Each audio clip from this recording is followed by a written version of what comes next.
nessa manhã. Peça a Ele que te dê revelação, sabedoria, entendimento. Peça a Ele que abra os seus ouvidos espirituais para receber. Senhor, nessa manhã nós abrimos o nosso entendimento, a nossa mente para a Tua Palavra. A Tua Palavra é viva, a Tua Palavra, Deus, gera em nós o poder de transformação. Queremos ser, ó Deus, nesse dia, fortalecidos pela Tua Palavra. Renova, Deus, as nossas forças, o nosso entendimento, para que possamos cumprir o propósito pelo qual fomos chamados, em nome de Jesus. Amém. Aleluia. Semana passada nós ministramos uma palavra sobre ansiedade. E eu quero dar continuidade a isso. Cremos que é um tema importante e essencial para a vida de todos nós. E, às vezes, quando você ouve falar da ansiedade, nós aqui apresentamos, segundo as Escrituras, uma solução, uma resolução para a ansiedade. Muita gente pensa que a ansiedade é uma doença. E alguns até falam, pastor, mas a ansiedade é uma doença. Vocês falam como se fosse uma simples decisão. Mas, na verdade, a ansiedade a gente tem que ver pelo prisma da palavra de Deus. Então, o que a Bíblia fala sobre ansiedade? O que ela chama de ansiedade? Porque se você considerar a ansiedade uma doença, você não vai fazer esforço nenhum para resolver. Você vai atrás de remédios físicos ou tratamentos assim. Mas a Bíblia chama de ansiedade tudo aquilo que é uma preocupação com o futuro, preocupação com o amanhã. Quando você acorda e fala, será que hoje meu patrão, meu chefe vai manter o meu emprego? Né? Será que hoje vai acontecer alguma coisa? Vai ter comida na minha casa? Vai ter sustento para minha família? Isso é ansiedade. Mas existe um outro problema também, que talvez eu chame de angústia, que é quando acontece algo, você fica angustiado, mas você não sabe o motivo. A ansiedade, você sabe o motivo, você está preocupado com alguma coisa, normalmente em relação ao futuro. Mas essa angústia pode sim ser no seu corpo físico, né? Pode ser um distúrbio emocional, ou distúrbio hormonal, né? Pode ser alterações por falta de minerais no seu corpo, e aí sim você pode tomar medicamentos, pode fazer algum tipo de tratamento, mas preocupação em relação ao futuro, não existe remédio nesse mundo. É o Senhor que nos diz, não sede ansiosos por coisa alguma. Nós temos então controle, porque se você achar que é doença, você não vai ter uma atitude, um posicionamento de resolver, porque a crença define o nosso comportamento. Mas se você crê na verdade da palavra de Deus, então você será livre desse mal, em nome de Jesus. Quantos creem nisso? Então Jesus disse para não ser ansioso. Se Ele disse, é porque, primeiro, isso não faz bem para nós.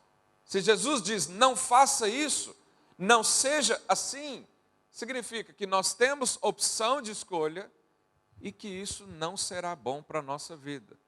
E segundo, que isso normalmente não agrada a Deus. Deus não se agrada com pessoas ansiosas, porque isso, no fundo, é parte de incredulidade. Falta da confiança, falta de você olhar para Deus e dizer, Ele é o meu sustento, Ele é o meu Pai, Ele é meu provedor, Ele é o meu libertador, é Ele quem transforma a minha vida, é Ele que me dá o sustento, é Ele que me dá a força para o trabalho.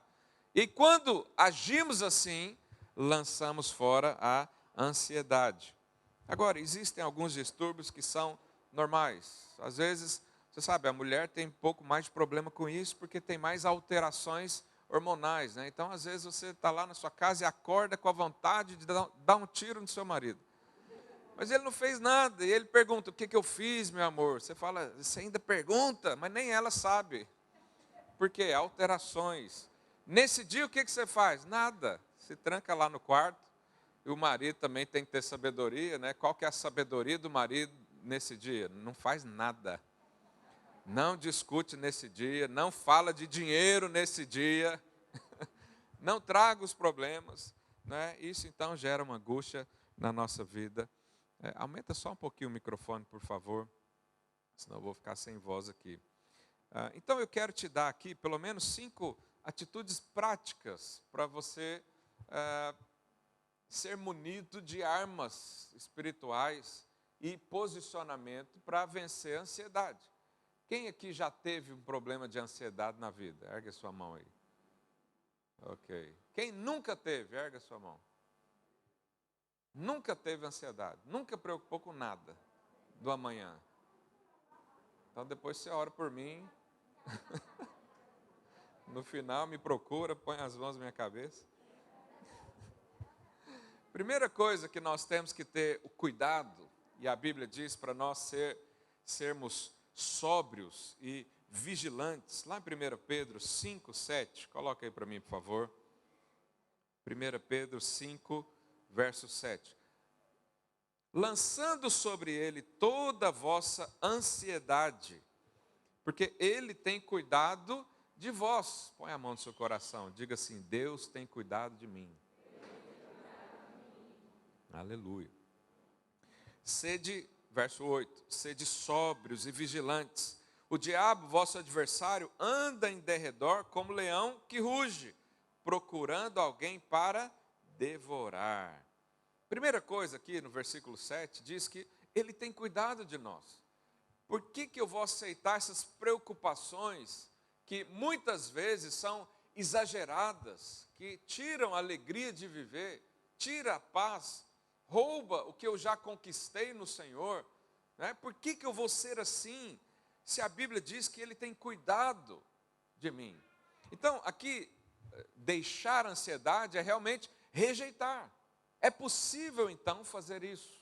Mas no verso 8 ele diz para nós sermos sóbrios e vigilantes, porque o diabo está procurando. Se a Bíblia diz que o diabo está procurando, significa que não é toda a gente que vai ser encontrada nesse contexto. Não é todo cristão que pode ser devorado pelo diabo, mas há alguns que são. Se fosse todos, ele não precisava procurar, ele simplesmente vinha e devorava. Mas quem que o inimigo vai devorar? Quem dá espaço para a ansiedade. Então, nós precisamos entender que isso talvez seja um ponto fraco na sua vida. Quando você dá espaço para um determinado assunto, para a ansiedade naquele assunto, então o diabo vem e pode aprisionar você. Pode fazer com que você fique preso. Então, por isso, o apóstolo Pedro diz: vigia, mantenha o seu coração na verdade. Isso é mais ou menos como aquelas lutas do MMA, não é? Onde 2 lutadores começam e de repente um deles se machuca em algum lugar, no olho aqui, ou debaixo aqui do olho. Quando acontece uma ferida aqui, o que o adversário faz? Ele vai bater só naquela ferida, até derrubar. Então, se o diabo percebe algo na sua vida que te gera ansiedade, ele vai trabalhar em cima disso. Por isso, nós precisamos rejeitar e não dar espaço para o inimigo. Então, existem muitas preocupações. Eu nasci num lar onde todos são crentes até hoje, e eu sempre tive um bom testemunho, né, da parte dos meus pais sobre a questão financeira. Então, eu nunca vi o meu pai fazer oração por questão financeira, mas ele sempre dizia: o Senhor cuida de nós, o Senhor é o primeiro na nossa vida, não há mais nada que seja tão importante quanto. Então, eu cresci sem preocupação nenhuma financeira, eu não tenho preocupação financeira. Ainda que tenha algum problema, ainda que o salário dá uma apertada, ainda que venha a pandemia, eu não perco 1 minuto de sono por causa de dinheiro. Não faço isso. Mas aí um dia eu casei, né? Por que você está rindo? Aí eu casei, obviamente as pessoas são diferentes. Sempre no casamento tem um que preocupa mais do outro. E aí, mas não vou falar de casamento, vou falar de outra coisa. Tive filhos. E aí meu filho nasceu. Quando meu filho nasceu, eu criei algumas coisas que eu não tinha. Por exemplo, à noite, eu ia lá ver se ele estava respirando. Algum pai já fez isso? Mas por que você acha que o menino vai parar de respirar? O que é isso? Ansiedade. Eu não tinha Eu não tinha problema de ansiedade na vida até ter filho. E aí veio o problema, né, do menino. Então o menino se tornou aquela coisa, uau, né, vai lá ver se está respirando. E aí depois eu descobri que meu pai fez isso comigo também, olha lá, recebi a herança. Meu pai até colocava colher assim para ver se embaçava, né? Eu, como tenho um bom ouvido, eu só chegava perto, ouvia, está respirando, posso voltar a dormir. Então eu perdi o sono por causa de uma preocupação exagerada, que eu não podia fazer nada. Como é que você mantém a respiração de uma criança? Você tem que confiar no Senhor. E aí, eu descobri que esse se tornou então o meu ponto de ansiedade. E por muito tempo na minha vida, alguns anos, né, isso tirou minha paz. Então, às vezes eu acordava e tinha um sonho não, tinha um pesadelo de que um dos meus filhos morria. E eu acordava e ficava 50 minutos angustiado, pensando nisso. Mas no morrer estava tudo dormindo, em paz. E eu angustiado, ansiedade. E aí um dia eu fui orar, falei, Deus, eu não quero isso para a minha vida. Eu nunca tive problema de ansiedade, agora estou perdendo sono porque medo de acontecer alguma coisa. E aí o Senhor me falou, o diabo achou o seu ponto fraco. Ele está te devorando nessa área. E aí eu orei, me posicionei, falei, Deus, nunca mais eu aceito essa ansiedade na minha vida. O Senhor cuida dos meus filhos, muito melhor do que eu. Mas os pensamentos às vezes vêm, mas quando vêm, eu já rejeito de cara. E não perco mais sono com isso. Então, identificar o seu ponto fraco nisso, que te traz ansiedade, é importante para o seu posicionamento. Para você se posicionar naquela área e não aceitar aquilo. Porque se eu aceitasse aquilo, muitas coisas da minha vida eu deixaria de fazer por causa das crianças. Meu filho está doente, então não posso fazer mais nada. Cancela aí a reunião, não dá para eu ir em tal coisa. Hoje eu venho para a reunião tranquilo. Por quê? Porque eu sei que Deus cuida dos meus filhos. E eu durmo tranquilo. Eu não acordo à noite vendo se algum deles está respirando mais. Não faço mais isso porque venci nessa área. Você foi chamado para ser um vencedor. O vencedor vive de vitória em vitória, todos os dias. Mas há uma característica também que só os vencedores têm. Eles andam em paz. Tem algum vencedor aí? Pergunta aí, seu vizinho, você anda em paz por esses dias?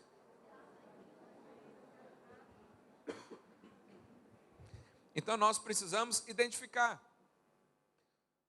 Se há um ponto fraco na sua vida que te traz ansiedade, é o diabo devorando você. Você não pode aceitar isso. Você tem que rejeitar, você tem que colocar isso diante do Senhor, entregar aos pés do Senhor e falar, Deus, cuida dessa área para mim, porque eu não posso fazer nada. É uma preocupação do futuro. Como é que eu vou definir algo que nem aconteceu ainda? Então eu vou viver em paz em nome de Jesus. Aleluia. Lá em Isaías 28, verso 11, olha o que a Bíblia diz. Pelo que por lábios gaguejantes e por língua estranha falará o Senhor a esse povo, o qual ele disse, este é o descanso, dai descanso ao cansado, e esse é o refrigério. Lá em 1 Coríntios 14, Paulo faz uma citação desse versículo de Isaías, e ele associa isso à oração em línguas, lábios gaguejantes, outras línguas. Ele faz essa associação. E aqui Isaías diz que esse orar em línguas é um descanso, um refrigério. Eu não sei se você já passou por situações assim, onde você está muito angustiado e vai orar, mas você não sabe o que orar, você não sabe o que pedir. Mas aí você começa a orar em línguas. E na hora a ansiedade cai por terra. Aqui diz que, né, esse é o descanso. Dai descanso ao cansado. Esse é o refrigério. Qual que é o refrigério? Orar em línguas. Ora em línguas. Pastor, eu não oro em línguas ainda. O que falta para mim?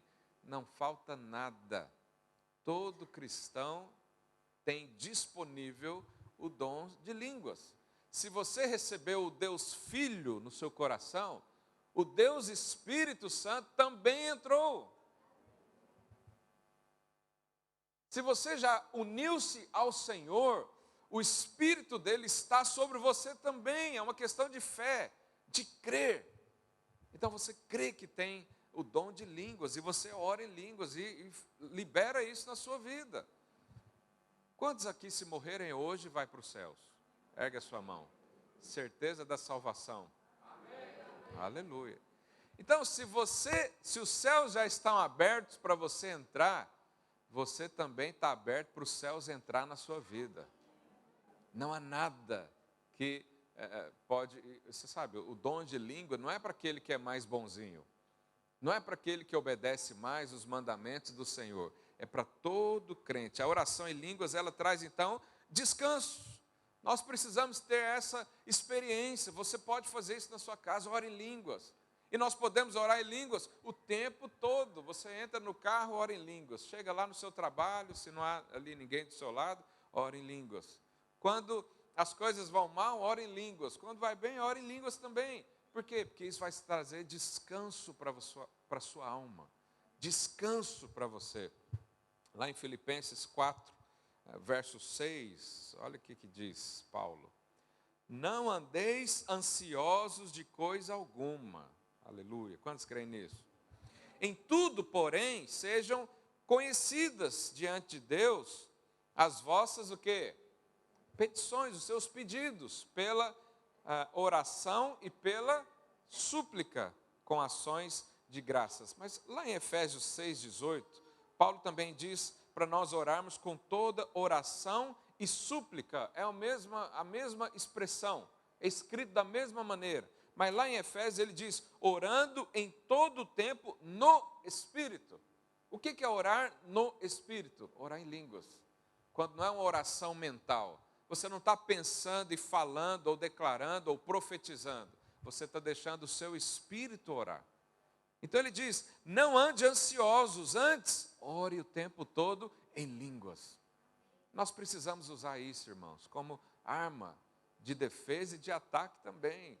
Nós precisamos mandar a ansiedade embora, nos enchendo do Espírito, orando no Espírito, orando em línguas, liberando poder através do Espírito. Quando a gente ora em línguas, a Bíblia diz que a nossa mente fica infrutífera, não são pensamentos. Não sei se já aconteceu com você, mas você está orando, né? Oh Deus, obrigado por esse dia. Ixi, hoje eu tenho que pagar a conta do gás. Oh Senhor, mas onde eu estava mesmo?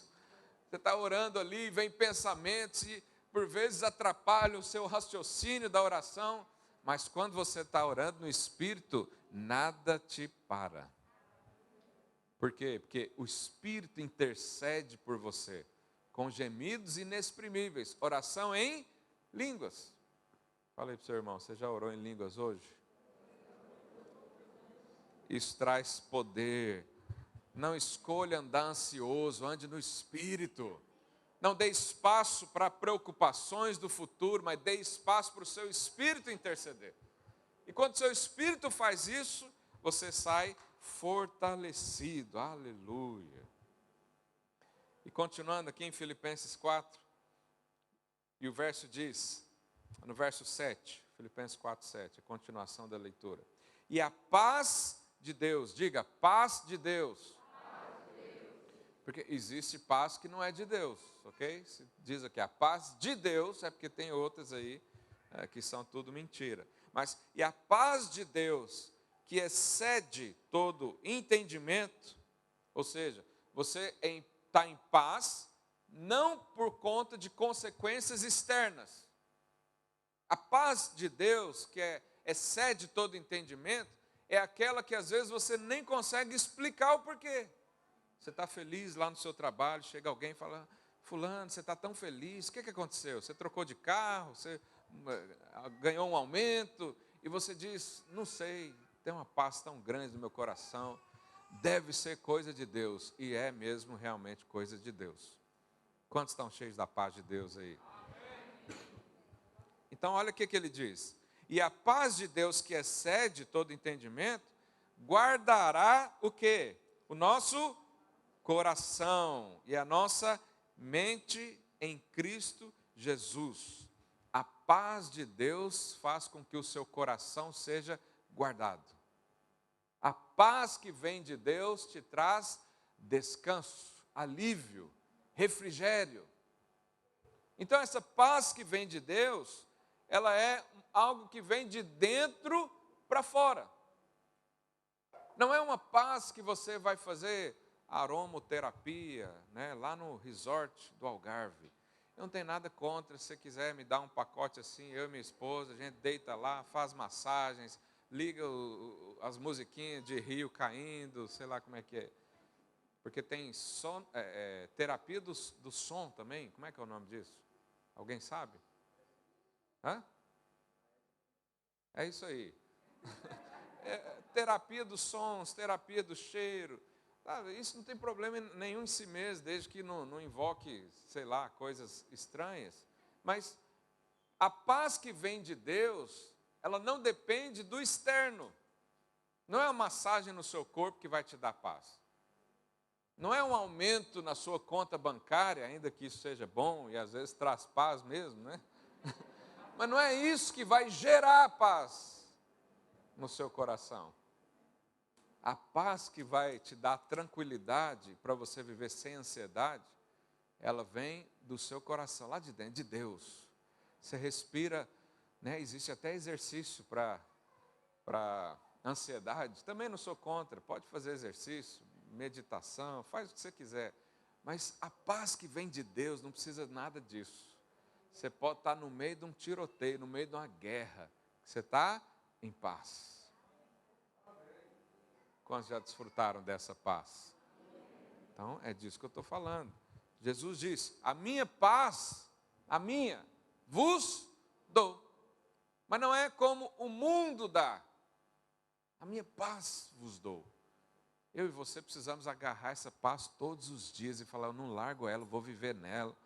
É nela que eu creio, é nela que eu coloco a minha esperança, é nela que eu confio. E ela não me solta nunca mais, porque Ele prometeu, nunca jamais te abandonarei. Aleluia. Lá em Atos 12, vamos ler essa história, verso 1. Por aquele tempo mandou o rei Herodes prender alguns da igreja para os maltratar, fazendo passar a fio da espada Tiago. Fio da espada é cortar a cabeça, ok? Então, cortou a cabeça de Tiago, irmão de João. Vendo isso ser agradável aos judeus, prosseguiu prendendo também quem? Pedro. Então, prendeu Tiago, decapitou, depois prendeu Pedro. Tendo feito prender, lançou no cárcere, entregando a 4 escoltas de 4 soldados cada uma. Então, essa aqui era a prisão de Pedro. 4 esquadras com 4 soldados, ou seja, 16 pessoas por cada um homem. Para o guardarem, tencionando apresentá-lo ao povo depois da Páscoa. Pedro, pois, estava guardado no cárcere, mas havia oração incessante a Deus por parte da igreja a favor dele. Olha que benção. Se um dia eu for preso, irmãos, orem por mim. É preso por questões políticas, né? Se for outra coisa, ora também, mas não deve acontecer. Verso 6. Quando Herodes estava para apresentá-lo naquela mesma noite, ou seja, Herodes ia pegar Pedro para fazer o quê? O que fez com Tiago? Cortou, decapitou, né? Tirou a cabeça fora. O que ia fazer com Pedro? A mesma coisa. Agora pergunto para você está preso lá no cárcere, um monte de soldado em volta. O rei vai te chamar para dar a sentença. Como é que você está naquela hora? Um pouquinho ansioso? Nervoso? Você vai fazer o quê? Eu vou te falar o que eu não faria. Dormir. Eu não estaria dormindo, eu ia estar preocupado, eu ia estar orando, eu ia estar jejuando. Aliás, o jejum já era grátis. Mas Pedro estava como? Dormindo. Dormindo. Será que esse homem tinha paz no coração? Tinha. Numa situação dessa, a pessoa dormir. Olha lá, Pedro dormia entre 2 soldados, ainda tinha alguém do lado dele. Acorrentado em 2 cadeias e sentinelas à porta guardava o cárcere. Eis, porém, que sobreveio um anjo do Senhor, olha aí a resposta, e uma luz iluminou a prisão, e tocando ele, ao lado de Pedro, o despertou, dizendo: levanta-te depressa. Irmãos, ele estava tão em paz que o anjo teve que tocar nele. Esse é o sono que o Senhor tem para nós. O anjo tem que balançar você e dizer: acorda. Por quê? Porque você está em paz, descansando no Senhor. O anjo tocou porque ele dormia profundamente. Então as cadeias caíram-lhe das mãos. Disse-lhe o anjo: cinde-te e calça as sandálias. E assim fez. Disse-lhe mais: põe a capa e segue-me. Então saindo seguia, olha aí, não sabendo que era real o que se fazia por meio do anjo. Parecia-lhe antes uma visão. Pedro estava dormindo, aquele sono tão bom, que sabe quando você acorda e você olha assim, fala: onde é que eu estou mesmo? Por quê? Porque você estava dormindo profundo. Essa é a paz do Senhor para mim e para você, irmãos. Não podemos aceitar nada diferente disso.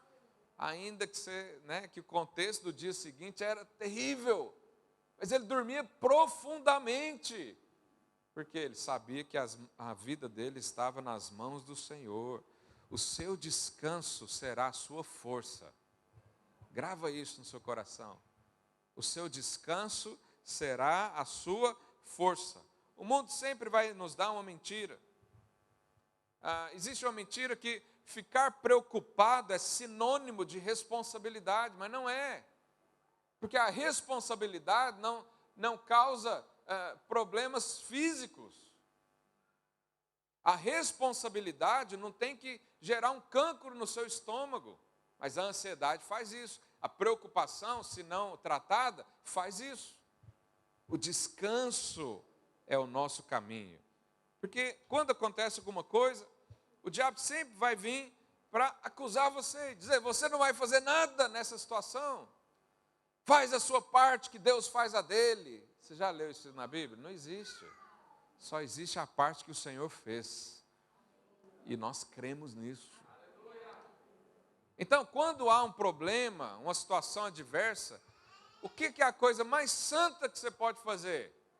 Descansar. Senta no sofá e observa o milagre do Senhor. Eu não consigo. Então você vai viver ansioso. Eu consigo. Muitas coisas eu sento e falo: bom, é só o Senhor mesmo, eu vou preocupar para quê?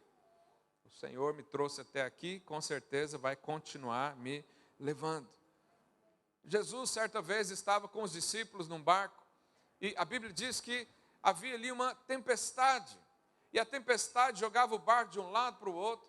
Irmãos, os discípulos de Cristo eram pescadores experientes, eles não tinham medo de qualquer coisa.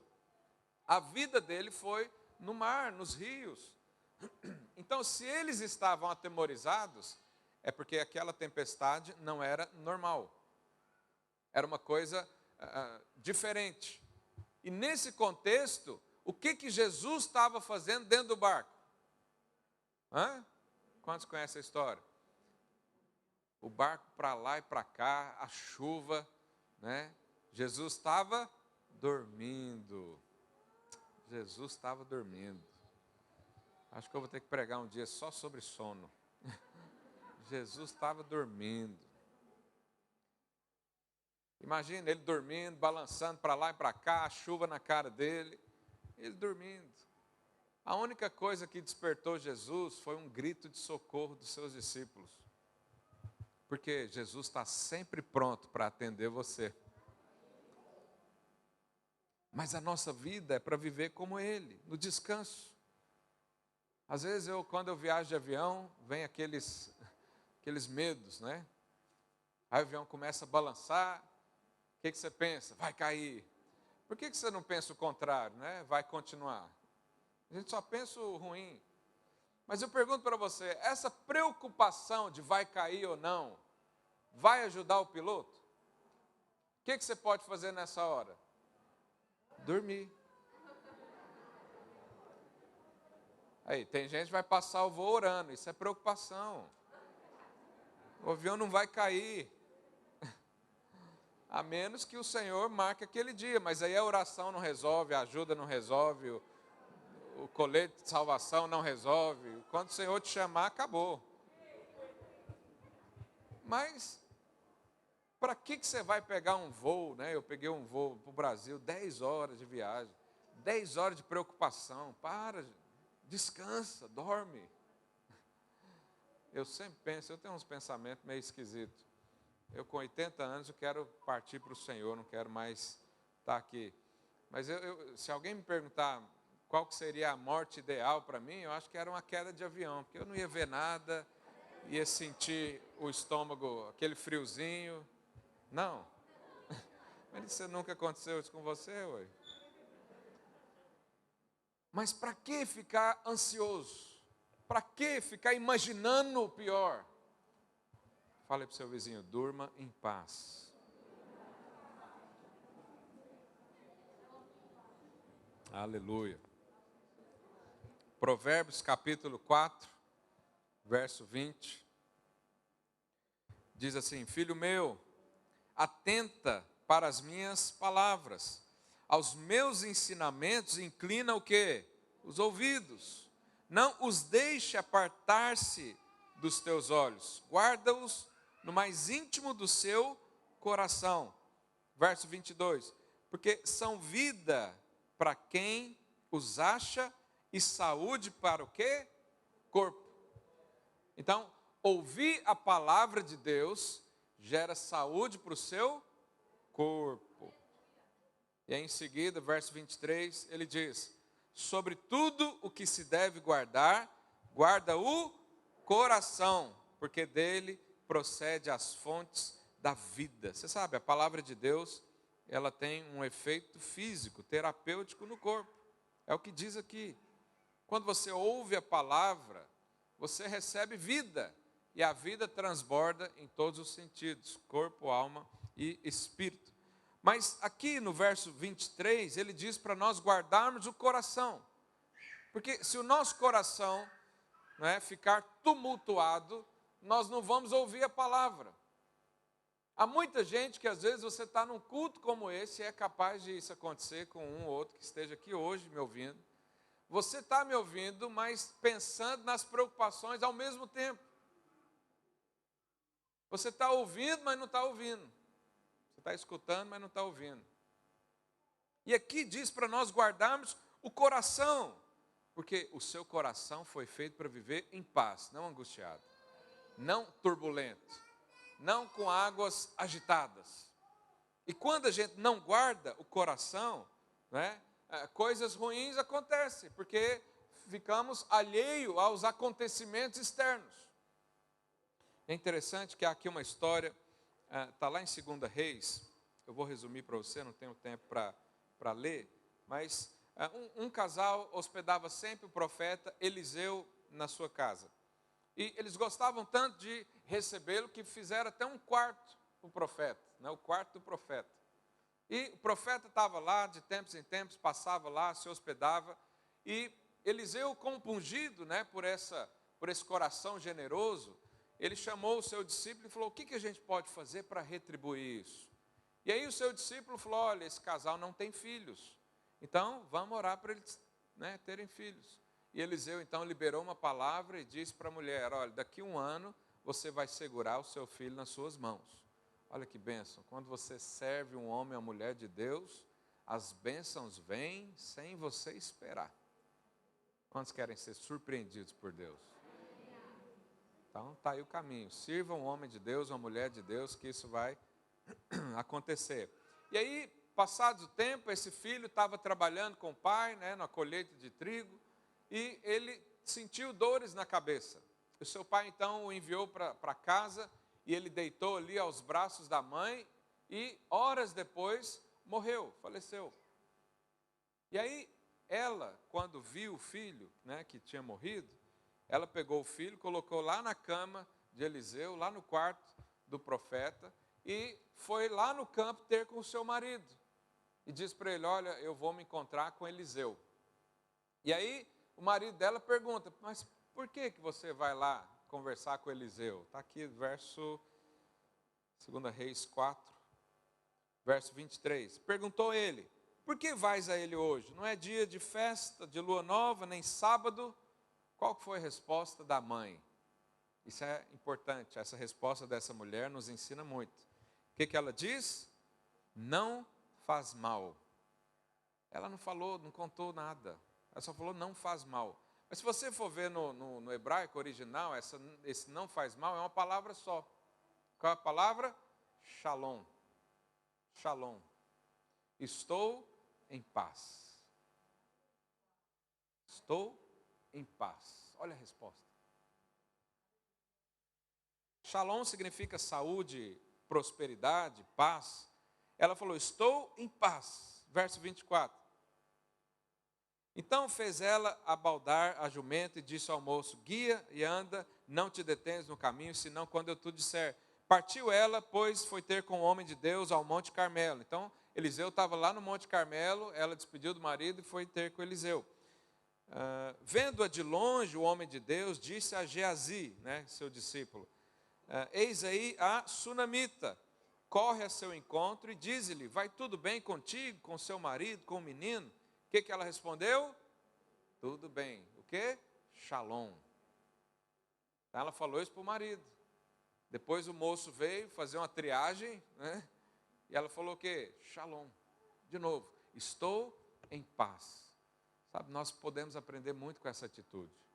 Porque há dias que a situação está complicada, né? Aconteceu coisas terríveis na nossa vida. E nós proclamamos, não shalom, nós falamos o quê? Reclamação, murmuração, expomos situações, pessoas, contextos. Mas o que ela fez? Estou em paz. Verso 27. Chegando ela, pôs o homem de Deus ao monte, abraçou-lhe os pés. Então chegou Geazi para arrancá-la, mas o homem de Deus disse, deixa, porque a sua alma está amargurada, e o Senhor me encobriu e não manifestou. Disse ela, pedi ao meu Senhor algum filho? Não, não disse eu, não me enganes. Disse o profeta Geazi, cinge os lombos, toma o meu bordão contigo e vai. Se encontrares alguém, não saúde, e se alguém te saudar, não lhes responda. Põe o meu bordão sobre o rosto do menino. Então Geazi foi lá, colocou o bordão no rosto do menino, ele não ressuscitou. Eliseu depois foi, deitou em cima do menino, pé com pé, mão com mão, encostou, soprou o fôlego de vida e ele voltou a viver. Mas olha a expressão que a mulher usa, estou em paz. Irmãos, perder um filho eu acho que é a pior dor da vida. Mas o que ela falava? Estou em paz. Falou para o marido nem sabia de nada. Falou lá para o moço da triagem, falou para os vizinhos, falou para todo mundo, eu estou em paz. Porque o Senhor me deu filho, não foi eu que pedi. O Senhor me abençoou, não foi eu que pedi. Jesus morreu na cruz, não foi eu que pedi. Mas Ele fez. E por causa do que Ele fez, eu recebi para mim. E vou viver em paz. Depois, lá em João 20, verso 19, diz assim, ao cair da tarde daquele dia, primeiro da semana, trancadas as portas da casa onde estavam os discípulos, com medo dos judeus, Jesus tinha morrido então, foi para a cruz, e os discípulos se reuniram e estavam com medo. Veio Jesus, pôs-se no meio dele e disse-lhes o quê? Paz seja convosco. Se você vê o original, o Novo Testamento foi escrito no grego, né? Você vai ver lá uma palavra em grego. Mas Jesus não falava em grego com os discípulos, ele falava em hebraico. E o que ele disse nessa hora? Shalom. Por quê? Porque Jesus é o príncipe da paz. E esse príncipe da paz mora dentro do seu coração. Por isso nós precisamos que essa expressão esteja sempre na nossa boca. Shalom. A gente não usa muito, porque no português não usa isso. A gente usa graça e paz, né? A nossa saudação. Mas poderíamos usar também shalom, porque aonde você for, você vai anunciar que o Deus de paz mora no seu coração. E se o Deus de paz habita em mim e eu nele, eu também vivo em paz. Não dou espaço à ansiedade, não dou espaço ao medo. Mas por que nós temos paz? Porque Ele nos deu. Jesus, quando falou lá, né, shalom, Ele, em seguida, se você ler, você vai ver que Ele mostrou o buraco das mãos e dos pés, do cravo da cruz. Mas por que Ele mostrou isso? Isaías diz, 53, verso 5, mas ele foi traspassado pelas nossas transgressões e moído pelas nossas iniquidades. O castigo que nos traz o quê? Paz. Estava sobre ele, pelas suas pisaduras fomos sarados. Por que eu e você podemos viver em paz? Porque o Senhor Jesus conquistou isso na cruz por nós. E Ele está falando o tempo todo no seu ouvido: Shalom, paz, eu estou aqui, eu estou com você. Para que viver ansioso? Para que viver com preocupações nesse mundo? Eu estou aí com você.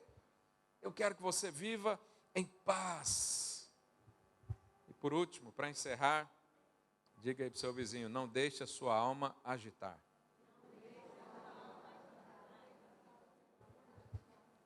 Aleluia. Lucas 10, 38 diz: indo com eles de caminho, entrou Jesus num povoado, e certa mulher chamada Marta, diga comigo, Marta, hospedou na sua casa. Tinha ela uma irmã chamada Maria, diga Maria. E essa quedava-se, deitava-se, assentada aos pés do Senhor, a ouvir-lhes os ensinamentos. O que Maria estava fazendo? Ouvindo Jesus, ouvindo. A gente não acabou de ler aqui que ouvir a palavra traz cura até no corpo? Então Maria estava ali, sentada aos pés de Jesus, ouvindo os ensinamentos. Verso 40, Marta fazia o quê? Agitava-se de um lado para o outro. Marta queria fazer. Marta queria servir o pão para aquele que multiplica pão.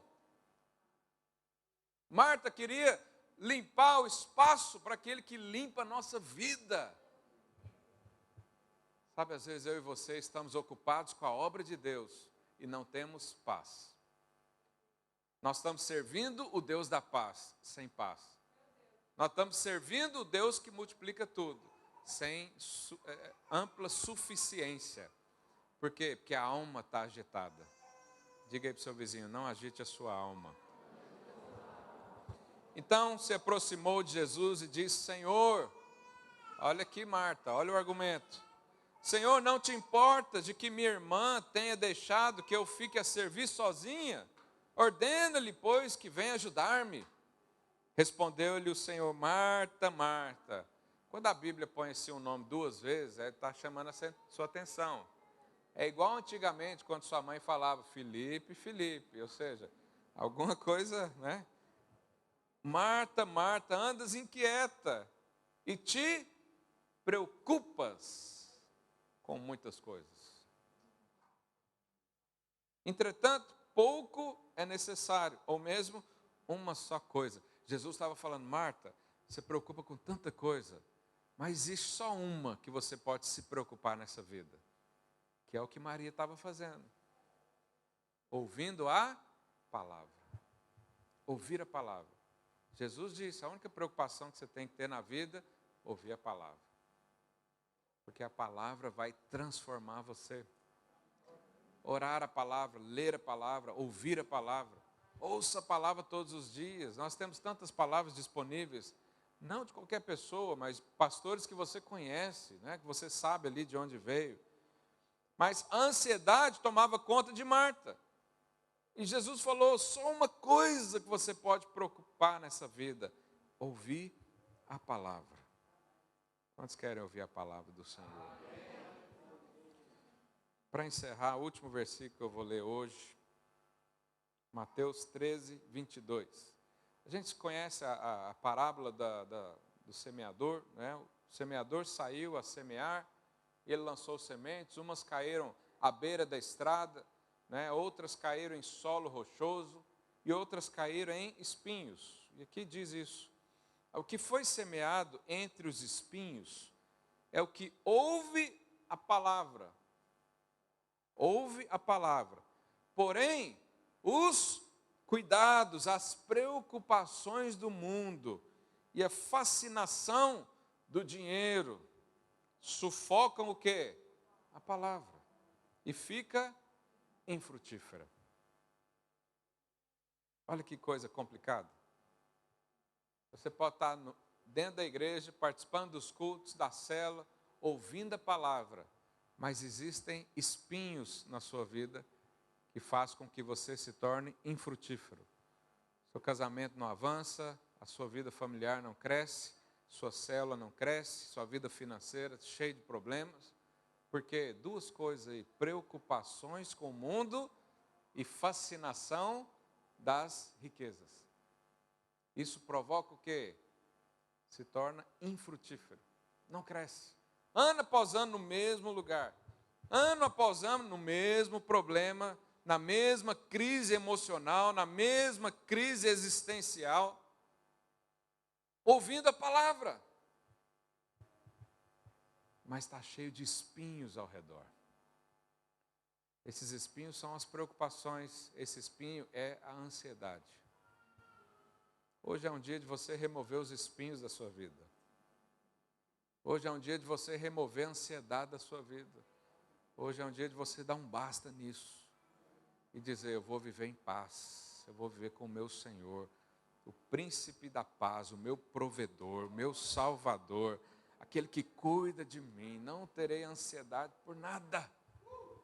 A minha única preocupação na vida vai ser ouvir a mensagem dele, igual Maria fez. Quantos querem dar essa resposta para o Senhor hoje? Se a palavra shalom na sua vida está sendo sufocada, tira os espinhos hoje. Tira as preocupações hoje. Tira a ansiedade hoje. Hoje mesmo. Não é doença na sua vida. É um ataque maligno. É o diabo como um leão que ruge querendo devorar você. Mas hoje é o dia de nós removermos juntos os espinhos. Se você quer fazer isso, fique de pé no seu lugar. Os irmãos do louvor já podem subir aqui. Quais são os espinhos que têm sufocado a sua vida? Qual que é a área que está infrutífera na sua vida? Provavelmente ali está cheio de ansiedade. Provavelmente ali o diabo está trabalhando, o inimigo está te roubando. Mas hoje é um dia de fazer como Pedro diz, lançar a ansiedade diante do Senhor e dizer: as preocupações desse mundo não vão me paralisar. As preocupações com as coisas dessa vida não vão paralisar.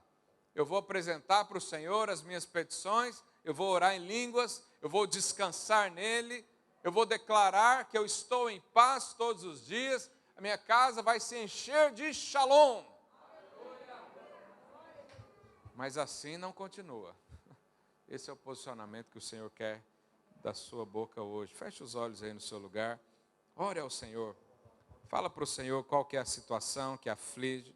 Lança o Senhor toda a sua ansiedade. Lança para o Senhor esses problemas que te trazem essa preocupação exagerada e tira a sua paz. Entrega para o Senhor essa área da sua vida que está infrutífera. Fala: Deus, eu não quero ser infrutífero, eu não quero ser improdutivo, eu quero crescer a caminhada que o Senhor me deu. Eu quero os frutos que estão reservados para mim hoje. Ora, quero ouvir a sua oração.